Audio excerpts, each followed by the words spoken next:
Hello. For a very long time, the turret was considered one of the best DPS options in the entire game, but as time went on, it kind of fell into obscurity. So today, I'm going to be seeing, is it really that bad, or is it still a viable option for a DPS? So I'm just going to be playing a game on U-turn and seeing whether or not the turret does well in Fallen. To start, I'm just going to be defending with Golden Soldier. I would use Golden Cowboy, but it doesn't have flying detection, and same with the turret. So I'm basically just going to be relying on Golden Soldier for flying detection and my early game, and then everything else will come down to how good the turret is. Now, in some of my previous videos, I've kind of used the Golden Soldier as a backup DPS option, but today I really just want to test how good the individual tower actually is. So I'm actually going to try not to place many Golden Soldiers until probably the late game, because I just want to test whether or not the turret can actually do well with no external DPS support. So it's pretty much just going to be like any other early game, but as the waves progress, things will start to kind of spice up once I get my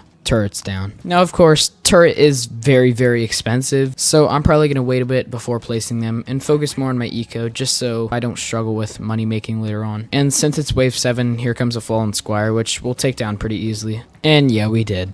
So since it's pretty much just going to be any other early game, I'm just going to cut to when I start using the turret. I've gotten all my level 3 farms, and it's wave 12, so I think it's about time that I get my first turret. I'm just going to get him right there. And now we shouldn't really struggle for a while. And in this video, I kind of want to answer the question on whether or not the turret still can be used easily. And I think the reason that the turret's never really used is just because of how much other stuff outclasses it, I guess. There's so many other good options for DPS that turret kind of is just forgotten. Now here comes the Fallen Necromancer, and it looks like we'll pretty easily take him down. I'm going to go ahead and get this level 3 upgrade, and then get one more. Alright, it's wave 19, and we haven't really struggled much, but it seems like stuff is starting to leak. These Fallen Jesters are really giving me a pain. That definitely means I need to start upping my defense, but I'm kind of surprised because I've spent about 23,000 into each turret, and we're still not doing very well. And yeah, it seems like these waves are taking a very long time to end. I think after I get this even heavier ammo upgrade, I'm going to go for a DJ just to kind of lower the cost of these turrets because they're already super expensive, and it looks like, yep, I can afford it now. And it has been a little difficult to farm because these have been so expensive. So I might actually focus a little bit on farms first before I go straight to DJ. But it seems like that upgrade's making me do significantly more DPS, so I don't think we have any worries. I think the biggest worry we have is the wave 29 flyings, but I think by then I'll have enough money just to get a few Golden Soldiers back here. It seems like these 2 turrets are pretty much enough to get me through a while, but it seems like things are definitely starting to sneak through, and then I'm going to need to start upping my defense. I think I'm going to try and max out my farms first before I do anything else, and I think next wave I'll be able to. And yeah, I was just able to max out my farms just in time for the Fallen Giant, which I think my turrets will cover.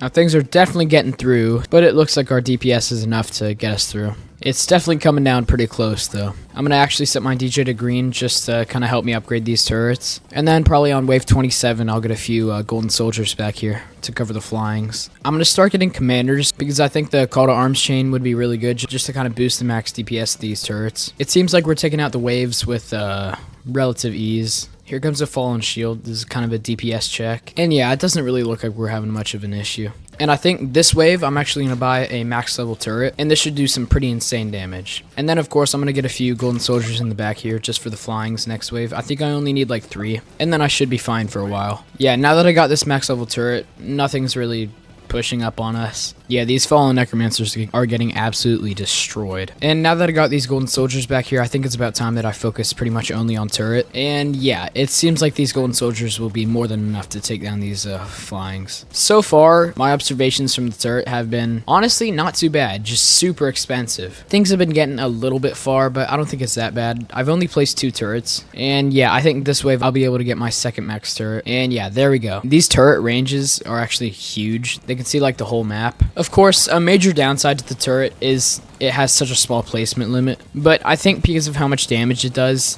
I think it kind of cancels out. It does also struggle a little bit with crowd control, which I think pretty much every DPS tower does, because I mean it's single target, but that's definitely something to keep in mind when you're using it. I'm gonna get one more Golden Soldier because I know this wave has a few flyings and it's kind of difficult. We'll see if we can beat it. Hopefully we can. It is looking a little bit scary, which I don't like at all. But hopefully I can muster out a victory, and it is not looking very good. Oh, Never mind. We're doing fine. Yep, we're gonna survive. That was kind of close. So I'm gonna get another max level turret next time I get the chance. And maybe a few more soldiers in the back just to cover the flyings.